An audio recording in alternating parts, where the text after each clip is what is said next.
All right, so I was having a coaching call the other day, and we were looking over the direction for this year, right?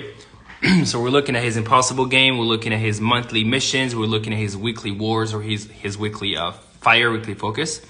And one of the things that was apparent in the pivot that we made was that he was so focused on the outcome.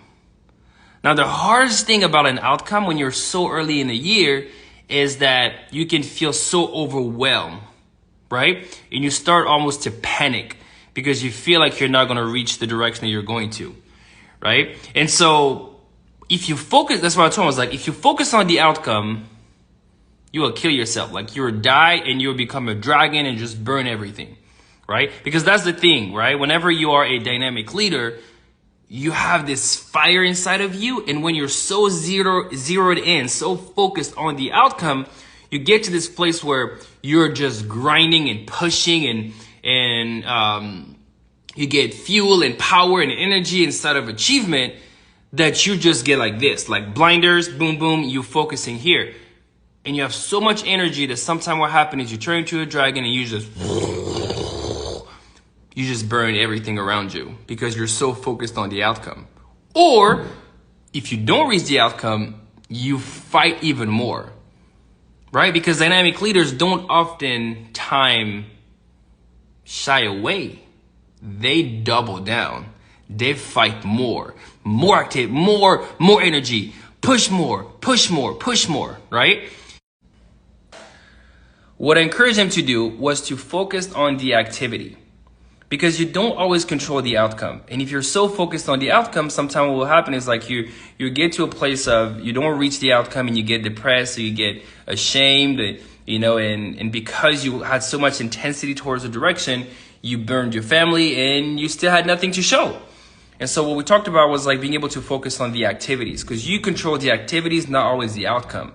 But if you keep on doing the activities, eventually the outcome would show up or a better outcome would show up. Right? Because there's things that you know, things that you know you don't know, and things that you don't know. But by doing the activities, you're going to start opening doors you didn't know existed. You're going to build the reps to be able to be better. And then eventually you're going to reach the outcome or a better outcome or be transformed. So let me give you an example. And this is now inside of business, okay? It's inside of relationship. So this year, one of the big impossible game I have is just I want to bond a lot more with my kids, right? With my boys. So I have 6 kids, 4 boys, 2 girls, 13, 11, 9, 7, 5, 1. And so the goal was I just want to be able to build a bond with them, more intimacy, like just closer so they can talk to me, they feel closer to me. And I want to be in their world, not bring them into my world, right? Because I think oftentimes as a parent, this is what we're doing. We're bringing our kids to our world, and we don't know why they're bored or they don't connect with it. And so their world right now is YouTube, right? Obviously basketball, but also YouTube and gaming. And so we're like, okay, YouTube channel, 2 seasons this year, 12 episodes per season, okay? Measurable. It's an activity. We do it together. Right? We can measure 2 seasons. We can measure 12 episodes.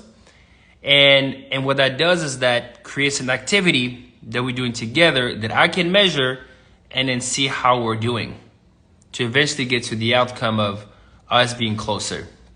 Now you can check it out. It's called the OFA Project. You can see like right here.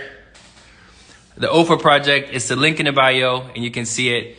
And I think the first episode is going to drop not today, because Liam is editing. So my oldest son, he's the one doing editing. I'm doing the recording and with with the boys being able to pick the direction, right? I think the 4 things we're doing right now is Pokemon, it's gaming with AI, and the third one, balloons again. The third one is challenges.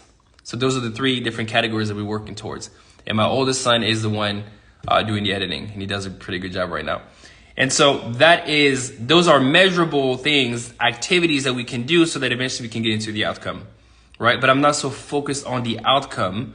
I'm focused on the activity. Same thing instead of, intimacy with my wife. I'm focusing on daily deposit. I'm focusing on more conversation, right? Hey, let me try to daily deposit without anything in return. Then let me try to have more conversation, real conversation instead of a container, right? Where there's no phone, just me and her talking. And that will lead to more intimacy, with her. So if that's you in this place where either you're too focused on business, and you're just like confused because you're like, well, I don't know how the other thing is going. I don't know how to really do goals or milestones inside of, my relationship or inside of, losing weight. Just focus on activity. If it's like losing 20 pounds, just focus on working out 3 times a week. Doesn't matter what you do. Just show up 3 times a week or 4 times a week. Right? And then with the activity, then you can pivot, then you can tweak, then you can get better. But you can focus on the activity, not so much the weight loss. Although people will tell you like, no, you can just, calorie deficit or this thing. No, just do the activity.